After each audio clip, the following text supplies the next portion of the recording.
Did you want to end up in that area, or was it something that just kind of happened where you were in the in the medical news? Or I happened to medical... be looking at a very broad um, kind of field of jobs, and it was one of those things where I met somebody who knew somebody, and the big draw, more than working in the area of medicine, was the caliber of people that were available to me if I took that job. Okay. Okay. So you're in this job now that you kind of grew into, and it's great. It's working out well. Um, are there any other?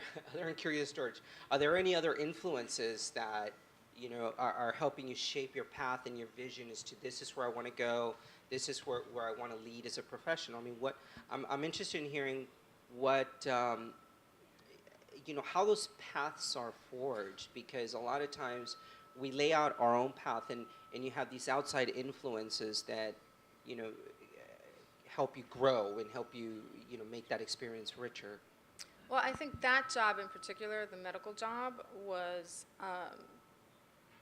probably one of the ones that shaped me very profoundly early on, because in addition to working with network people, I was actually working with practicing MDs. So there was a whole different caliber of going to work, because now I'm working with medical professionals.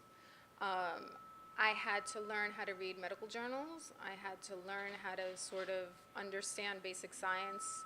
My basic science skills had to be kicked up a notch, but I'm now working with people from the networks who come from a very high standard caliber of work, coupled with people who are medical professionals who are highly, highly, highly trained and very intelligent. So you kind of couldn't just coast into work and be like, hey, y'all, how was your weekend?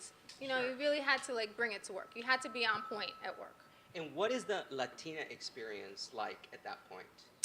I was actually fortunate enough to be in a place that had diversity.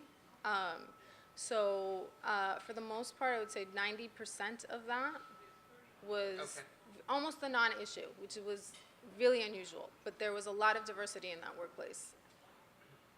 All right. So it was a positive experience. Absolutely. Okay. Were there people there that perhaps gave you direction in terms of where you wanted to go? What was your next step in terms of from a career standpoint? You're thinking, okay, here's where I work. These are the things that I'm doing. Where do I want to go next? And how did you decide where to go? Well, it was easy as to where to go because the project folded, so I was unemployed. Okay. So I was like, let's go to where there's a job. For starters. So that was challenging. It was a challenging market at the time.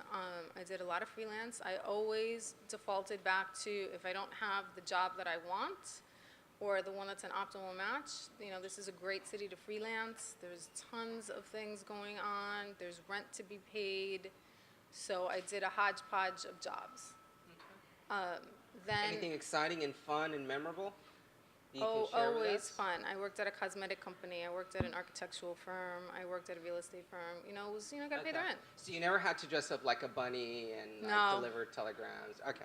All right. I never had to do that. Nice. But I have to say that given the pressure of working in news versus the pressure of working in the beauty industry, the beauty industry is just crazy. Really? Why is that? Because you have to look good no matter what. But you always look great. No, but at an all high time, I'm walking down the hall, is my lipstick okay? It was just too much pressure to look good all the time.